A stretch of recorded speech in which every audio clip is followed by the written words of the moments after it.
হিটলারকে খারাপ বলতাম, ও 60 লক্ষ ইহুদির বাচ্চাকে বিদায় করছে। হিটলার মরার আগে একটা বিবৃতি, একটা আলোচনায় বলে গেছে যে আমি কিছু ইহুদির বাচ্চা রেখে গেলাম, আমি হিটলার ইহুদি কেন মারলাম, কয়েকটা বাচ্চা রেখে গেলাম, তোমরা হারে হারে টাই পারবা, আর পৃথিবীবাসী সেটা আফসোস করবা যে এই বাকি ইহুদিগুলো কেন হিটলার মারেনি। কথা কন না কে? ইহুদিদের সংখ্যা কিন্তু খুব বেশি না, কথা কি বুঝতে পারছেন? 1.5 কোটির মতো ইহুদিদের সংখ্যা। তারপরে ওরা পরিমাণে জুলুমের রাজ কায়েম করেছে, হিসাবে বাইরে কথা বলে ঠিক কিনা? আজও কাশ্মীরে মুসলমানের রক্ত নিয়ে খেলা করে, কথা বলে ঠিক কিনা? আজও পাশের দেশ ভারতের বস্তু খাবার অপরাধে মুসলমানকে হত্যা করা হয়। কয়েক আগে যাচ্ছে সেই মুরব্বীকে ধইরা উগ্র বন্ধুরা পিটাইয়া পিটাইয়া পিটাইয়া মুরব্বীটাকে অসুস্থ করে দিল, কথা বলে ঠিক কিনা? মণিপুরে মুসলমান হত্যা করেছিল, গুজরাটে মুসলমানকে হত্যা করা হয়েছিল, কথা বলেন ঠিক? কথা কন না কে? রাগ করতেছেন? আজকে ভারতের নজর পড়েছে বাংলাদেশের দিকে, ওরা মাইকিং করে বলতেছে চট্টগ্রাম আমাদের, নোয়াখালী আমাদের, ফেনী আমাদের। তোমার বাপ দাদার পৈতৃক সম্পত্তি মনে করো? হ্যাঁ, ভারতকে বলতে চাই নিজের দেশের দিকে চোখ দাও, অন্য দেশের দিকে চোখ দিয়ে তাকায়ও না, কথা বলে ঠিক কিনা? বাংলাদেশের দিকে যদি আপনারা চোখ দিয়ে তাকান, মনে রাখবেন বাংলাদেশকে দখল করতে হলে এই দেশের 20 কোটি মানুষের রক্তের উপরে দাঁড়িয়ে বাংলাদেশ দখল করতে হবে। আমরা কোনো অস্ত্র ছাড়া, ট্রেনিং ছাড়া ৭১ যে বীর স্বাধীনতা এনেছি, ভুলে যাবেন না অতীতের ইতিহাস। এই দেশ এমন একটি দেশ, সামান্য ছাত্র ভাইয়েরা আন্দোলনের মাধ্যমে বিশাল বড় শক্তিধর এক নেত্রীকে বাংলাদেশ থেকে পালাইতে বাধ্য করেছে। আমরা অস্ত্র ছাড়া লড়াই করতে জানি। সেই বুবুর মোহাব্বতে আপনারা কথা বলতেছেন, উনি ক্ষমতা হারিয়ে গেছে মানে মনে হয় নরেন্দ্র মোদীর সিয়ারই নাই। একটা মহিলার প্রতি এত মায়া, আর আমাদের 20 কোটি মানুষের প্রতি মায়া নাই। ও মোদী সাহেব, কথা কয় না কেন? মোদী সাহেবের কোনো ভূমিকা নাই, টেনশন আছে যে কি হারাইলাম, কি করলাম। মনে রাখবেন, বাংলাদেশে যদি কেউ ক্ষমতার চেয়ারে নতুন করে বসতে চায়, ভারতের তেলবাজিতে আর ক্ষমতার চেয়ারে বসা যাবে না। জনগণের ভোট নিয়ে ক্ষমতায় বসতে হবে, কথা বলেন ঠিক না? আর ভারতকে বলতে চাই, চট্টগ্রাম, নোয়াখালী, ফেনী কোনো দিকে নজর দেবেন না। বাংলাদেশের দিকে কেউ যদি নজর দিয়ে তাকায়, ওর চোখ তুলে ফেলা হবে। সাহস কম না। চট্টগ্রাম আমাদের, নোয়াখালী আমাদের, আমরাও বলতে তো পারি আসাম আমাদের, ত্রিপুরা আমাদের। দিবেন দিবেন চাইলেই অত সহজ। কাশ্মীর আমাদের, দেন না। এই জন্য বলতে চাই, আমাদের দেশ নিয়ে আমাদের শান্ত থাকতে দেন। আপনারা নিজেদের দেশ নিয়ে ভাবেন। আপনাদের সাথে পার্শ্ববর্তী দেশ হিসেবে যেটুকু আন্তরিকতা, মহাব্বত, বন্ধুত্ব আছে, এটুকু নিয়েই শুকরিয়া আদায় করেন, কথা কন। আর ভুলে যাবেন না এই দেশের মানুষের শক্তি, সাহস কত, কথা বলে ঠিক কি না? এই জন্য আমাদের দিকে বাঁকা চোখে তাকাবেন না। মনে করেন না আমাদের সরকার পালিয়ে গেছে দেখে আমরা দুর্বল হয়ে গেছি। আমরা এখন প্রত্যেকেই সরকার, কথা কয় না? ইউনূস সাহেবকে দুর্বল মনে হয়, ঠিক আছে, আমরা তো আর দুর্বল না। আর ইউনূস সাহেবকে বলতে চাই, মাজা সোজা করে দাঁড়ান। অনেক ছাত্র রক্তের উপরে দাঁড়িয়ে আপনি ক্ষমতার চেয়ারে বসেছেন। আপনি শক্তভাবে বাংলাদেশকে পরিচালনা করেন। আপনার দিকে চোখ তুলে তাকানোর সাহস কারো হবে না, আপনার গায়ে ফুলের টোকা দেওয়ার সাহস কারো হবে না। আমরা আপনার সাথে আছি। আপনার যে কয়দিন মন চায় দেশ সংস্কার করার জন্য কাজ করে যান, না পারলে আস্তে করে নির্বাচন দিয়ে সরে যাবেন, কথা কন। আবার এই দ্বিতীয় স্বাধীনতা নতুন করে কেউ হাইজ্যাক করবে, এটা আমরা মেনে নিতে পারবো না। আমাদের সারা কি থাকতে পারে? মাঝে মাঝেই কল করে খবর নেই, কল রেকর্ড ফাঁস হয়, বলে আমি বাংলাদেশের খুব কাছে আছি, চট করে ঢুকবো। আপনি আসেন, ঢুকবেন হলেন কেন? আর আপনি চলে যাওয়াতে বাংলাদেশে দুই তিন দিন প্রধানমন্ত্রী ছাড়া, শাসক ছাড়া আমরা যে কষ্টে দিনগুলো পার করছি, কত জায়গায় বাজি হয়েছে, সাদাবাজি হয়েছে, লুটপাট হয়েছে, বাড়ি ঘর ভাঙচুর হয়েছে, কথা কন না কেন? যে পরিমাণে আপনি ক্ষতি করে গেছেন, এই ক্ষতির হিসাব একদিন আল্লাহর কাছে দেবেন। আর মহিলা মানুষ বাইরে কতদিন থাকবে, আসুক। এই দেশ ওনার বাবার, এই দেশ ওনার স্বামীর। কথা বল। উনি বড় বড় কথা বলতেন, পালাই না, তো পালালেন কেন? আমরা চাইলাম ম্যাডাম পদত্যাগ করেন, আল্লাহ বলে কিসের পদত্যাগ? আমি আল্লাহ ওদেরকে দেশ ত্যাগ করতে বাধ্য করব। কথা বলে ঠিক কিনা? ইন্না বাতাসা রাব্বিকা লাশাদীদ, আল্লাহর পাকড়াও বড় কঠিন। আল্লাহ ধরে না, ধরলে আল্লাহ বাপ ডাকারও টাইম দেবে না। আল্লাহর খেলা বোঝা বড় দায়। রান্না করা ভাত ভাগ্যে খাওয়ার জোটে নেই। কথা কনে আচ্ছা, এগুলো বলাতে অনেকে মন খারাপ হয়। 16 বছরে মায়া মহাব্বত, কথা কয় না।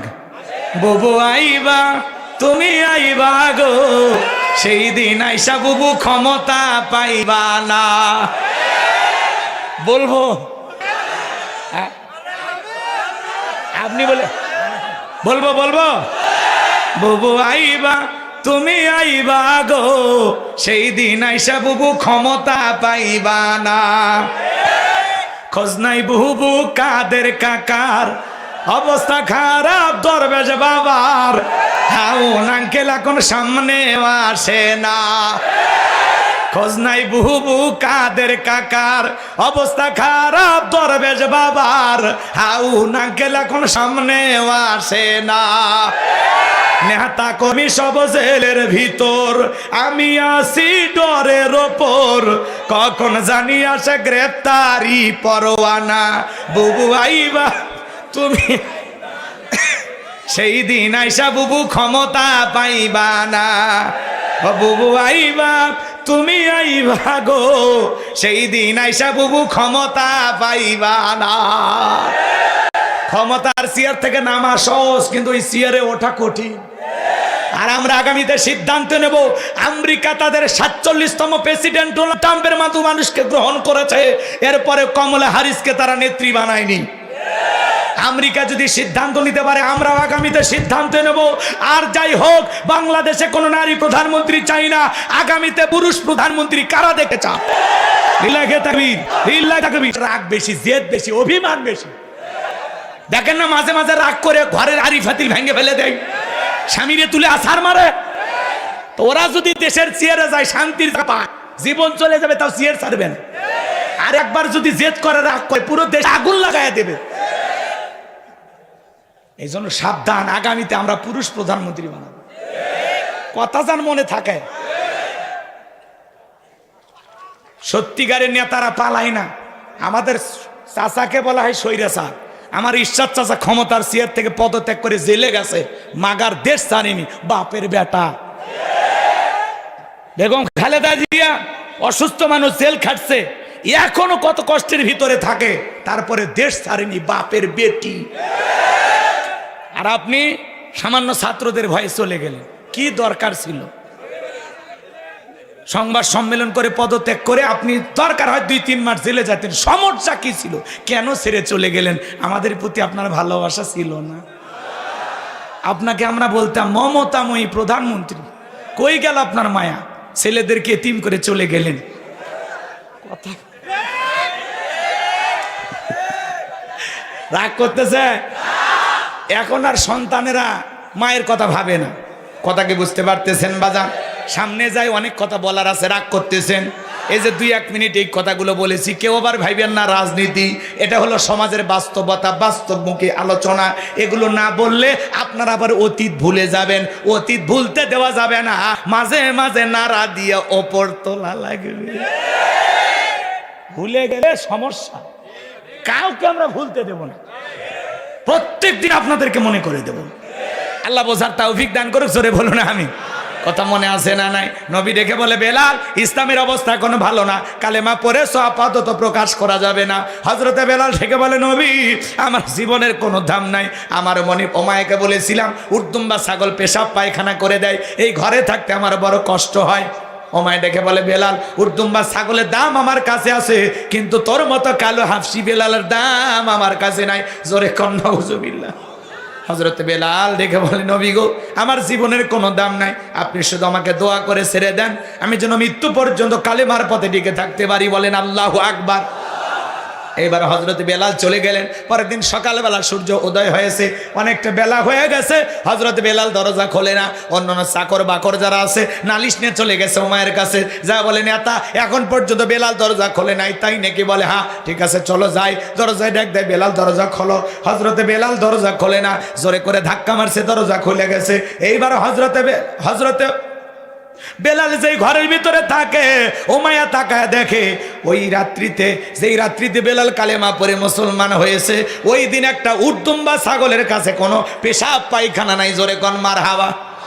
এইবার ওমায় ডেকে বলে, এ চাকরের দল, বেলালের বিরুদ্ধে মিথ্যা অভিযোগ দাও। তোমরা যখন ঘুমাচ্ছিলে বেলাল তখন ময়লা পরিষ্কার করেছে, তাকায় দেখো না একটা উটদুম্বা ছাগলের কাছে কোনো পেশাব পায়খানা নাই, যাও নিজেদের কাজ করো। ওদেরকে তাড়িয়ে দিলেন। এক পা দুপা করে বেলালের কাছে চলে গেলেন। হযরতে বেলাল দেয়ালে পিঠটা লাগাইয়া জিহ্বা নাড়ায় জিকির করে কার? এইবার হযরত বেলালকে হালকা করে ধাক্কা মারছে, যখন জবান দিয়ে কালেমার আওয়াজ বের হয়েছে তখন এইবার ওমায় ডেকে বলে, বেলাল তোর জবান দিয়ে কি শুনলাম, তুমি কি মুসলমান হয়েছো? হযরতে বেলাল ডেকে বলে, মুসলমান হয় যারা মিথ্যা কথা বলতে পারে না তারা। ওয়াকুলু কওলান সাদীদা। মুসলমানেরা হবে সত্যবাদী, মুসলমানেরা কখনো মিথ্যাবাদী হবে না। আমাদের সমাজে মিথ্যাবাদী আছে না নাই? মিথ্যা কথা বলতে বলতে চেহারাটা বেঁকা হয়ে গেছে, এক পা কবরে চলে গেছে। এত মিথ্যা কথা বলে, শয়তান পর্যন্ত বলে আমি এত খারাপ না। কথা কম বুঝে নেওয়া লাগবে বাজান। সামনের দিকে যায়, অনেক কথা বলার বাকি আছে। আমি যে কথা বলতে চাচ্ছিলাম, এইবার হযরত বেলাল ডেকে বলে, গতকাল রাত্রিতে বিশ্বনবীর হাতে হাত রেখে আমি কালেমা পড়ে মুসলমান হয়েছি। এই কথা শোনার পর ওমায় ডেকে বলে, বেলাল উটদুম্বা ছাগলের মালিক বানায় দেব, থাকার জন্য ভালো ঘরের ব্যবস্থা করে দেব। বেলাল রে, তারপরে আব্দুল্লাহর বেটা মুহাম্মদ সাল্লাল্লাহু আলাইহি সাল্লামের কালেমা ছেড়ে আবারও বাপ দাদা ধর্মে ফিরায়। হযরতে বেলাল ডেকে বলে, ওমাইয়া দুনিয়া পার্থিব সম্পদের বিনিময়ে বেলাল তার ঈমান বিক্রি করবে না। আল্লাহু আকবার। এইবার ওমায় ডেকে বলে, আমার কথা না শুনলে বড় নেতা আবু জেহেলকে খবর দেব। হযরতে বেলাল ডেকে বলে, কোন বড় নেতা ছোট নেতা এখন কাউকে গোনার টাইম নাই। আমি দুনিয়ার কোন আবু জেহেলকে ভয় করি না, আমি ভয় করি আমার আল্লাহকে। এইবার বাজান গো আমার, ওমায়া চলে গেল আবু জেহেলের বাড়িতে, যা বলে নেতার সংবাদ খুব খারাপ, আমার বাড়ি কিতদাস বেলাল কালেমা পড়ে মুসলমান হয়েছে। তাই নাকি? বলে হ্যাঁ ঠিক আছে যাও আমি আসতেছি। আবু জেহেলের একটা বিশেষ বাহিনী ছিল, ক্যাডার মাস্তান ছিল, যাদের কাজই হলো মুসলমানদের উপর নির্যাতন জুলুমের স্টিম রোলার চালানো। আজও তাম পৃথিবীর দিকে তাকায় দেখেন, জালেমদের বিশেষ একটা বাহিনী থাকে, যাদের কাজই হলো মুসলমান ইমানদার নেককার আলেমদের রক্ত নিয়ে খেলা করা। সোনার মানুষদেরকে ধরে ধরে বিদায় করে, কথা কন না কে? রাগ করতেছেন মনে হয়? আজও এতিমদের রক্ত নিয়ে ওরা ঘুরতেছে, ওদের হাতে এতিম মারা রক্ত আছে না নাই? বোঝেন না?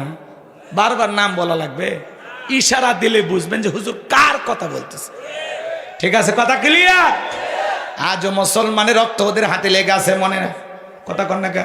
মনে রাখবেন বাজান, তাম পৃথিবীতে নমরুদ ফিরাউন যেমন টিকতে পারে নাই, আজও পৃথিবীর জমিনে যারা মুসলমানের রক্ত নিয়ে খেলা করবে, ইমানদার নেককার আল্লাহওয়ালাদের কষ্ট দেবে, নমরুদ ফিরাউনের মতো ওই জালেমদেরও একদিন পতন হবে। আমার ভাইরা সামনের দিকে যায়। আমি যে কথা বলতে চাচ্ছিলাম বাজান গো আমার, এইবার আবু জেহেল সাঙ্গ পাঙ্গ ক্যাডার মাস্তান সঙ্গে নিয়ে ওমায়ের বাড়িতে চলে আসলো। আইসা বলে, বেলাল এই দিকে আসো। বেলাল আমি তোমার পার্সোনাল ভাবে মহাব্বত করি। বলি, বেলাল এসব কি শুনছি, তুমি নাকি মুসলমান হয়েছো? হযরতে বেলাল ডেকে বলে, যা শুনেছেন সত্য, আমি গতকাল রাত্রিতে বিশ্বনবীর হাতে হাত রেখে কালেমা পড়ে মুসলমান হয়েছি। এই কথা শোনার পর আবু জেহেল ডেকে বলে, বেলাল আমি 1 নাম্বার তোমারে প্রস্তাব দেই, উটদুম্বা ছাগলের মালিক বানায় দেব। 2 নাম্বার তোমার জন্য ভালো ঘরের ব্যবস্থা করে দেব। 3 নাম্বার ব্যবসা বাণিজ্য যদি করতে চাও, দিরহাম টাকা পয়সা যা লাগে তাই দেব। আর 4 নাম্বার তুমি যা খুশি চাইতে পারো, তোমার সব চাহিদা আমরা পূরণ করব। তুমি চাইতে দেরি, আমরা দিতে দেরি করব না। কিন্তু শর্ত একটাই, আব্দুল্লাহর বেটা মুহাম্মদ সাল্লাল্লাহু আলাইহি সাল্লামের দল ত্যাগ করে আবারও বাপ দাদা ধর্মে ফিরে আসতে হবে। হযরতে বেলাল ডেকে বলে, ও আবু জেহেল রে, দুনিয়ার সব সম্পদ যদি বেলালকে দিতে চাও, দুনিয়ার সব সম্পদ ছাড়তে রাজি, কিন্তু বিশ্ব নবীর কালেমা ছাড়তে রাজি নাই। বেলালের মতো যারা খাঁটি ইমানদার এরা জীবন দেবে কিন্তু মাথা নত করবে না। কিন্তু মুনাফিকান মার্কা মুসলমান যারা টাকার কাছে বিক্রি হয়, তারা টাকা সেই দিকে ওদের ফতুয়া সেই দিকে, টাকার জোরে ওদের ফতুয়া ঘরে। টাকার বান্ডিল পাইলে সরকারের 5 আটা গোলাম হয়, আছে না? টুপিওয়ালা দাড়িওয়ালা, আহারে আফসোস, 1 প্যাকেট বিরিয়ানি পায়, কয় ম্যাডাম আপনি জান্নাতি। রাগ করতেছেন আপনারা? এই জন্য বাজান গো, মুনাফিক মার্কা মুসলমান যারা টাকার কাছে বিক্রি হবে, তারা ওরা বৈধকে অবৈধ বলে চালিয়ে দেয়, আর অবৈধকে বৈধ বলে চালিয়ে দেয়। টাকার জোরে ওদের ফতুয়া ঘোরে। কথা ক্লিয়ার? রাখছেন কইরেন না বাজান? সামনের দিকে যাই, অনেক কথা বলার আছে। আমি যে কথা বলতে চাচ্ছিলাম, এইবার আবু জেহেল থেকে বলে, বেলাল সোজা আঙ্গুলে ঘিউ না উঠলে আঙ্গুলে একটু বাঁকা করা লাগবে। এই কথা বলে যুবকদেরকে লিয়ে দিল, চাবুক দিয়ে পিটাও। হযরত বেলালকে চাবুক দিয়ে পিটাইতে পিটাইতে কালো চামড়াগুলো ফেটে রক্ত শুরু হয়ে গেল। এরা যত জোরে চাবুক মারে, বেলাল জোরে আল্লাহর জিকির করে। বাজাকো আমার, ইসলামের প্রথম মুয়াজ্জিন বেলাল। চাবুকের আঘাত খাইয়া পিঠ দিয়ে রক্তগুলো ঝরতেছে। আবু জেহেল ডেকে বলে, বেলাল মারতে মারতে রক্তগুলো বের হয়ে যাচ্ছে রে বেলাল, তারপরে কি নবীর কালেমা ছাড়বি না? হযরতে বেলাল ডেকে বলে, আবু জেহেল রে, মারতে মারতে যদি মেরেও ফেলে দাও, জীবনটা দিতে রাজি, নবীজির কালেমা ছাড়তে রাজি নাই। এই বাহার আবু জেহেল ডেকে বলে, বেলালের পায়ে রশি লাগাও, উঠের পায়ের সাথে বাঁধো, মরুভূমির উত্তপ্ত গরম বালিতে শেষরায় শেষরেনে ঘোরাও। বাজান গো আমার তাই করা হলো। আরবের উত্তপ্ত এত বালিগুলো এত গরম ছিল বাজান, চাল দিলে মুড়ি হয়ে যায়। তো এই উত্তপ্ত গরম বালিতে শেষরানে ঘোরা হলো। বাবলা গাছের কাঁটাগুলো জিব্বার ভিতরে পেরেকের মতো মারা হলো। এত নির্যাতন জুলুম করার পরেও বেলাল জিব্বা নাড়ায় জিকির করে কার? আবু জেহেল ডেকে বলে, বেলাল চাবুক দিয়ে পিটাইলাম, পায়ে রশি লাগাই না ঘুরলাম, এত নির্যাতন জুলুম করলাম রে বেলাল, তারপরে কি নবীর কালেমা ছাড়বি না? হযরতে বেলাল ডেকে বলে, আবু জেহেল রে, মারতে মারতে যদি মেরেও ফেলে দাও, বেলাল নিঃশ্বাস থাকবে যতদিন, বেলাল কালেমার পথে টিকে থাকবে ততদিন। আল্লাহু আকবার। আমার ভাইয়েরা, এইবার আবু জেহেল বলল, এই যুবকের দল, বিশাল বড় একটা পাথর নিয়ে এসে বেলালের বুকের উপরে চাপায়া দাও।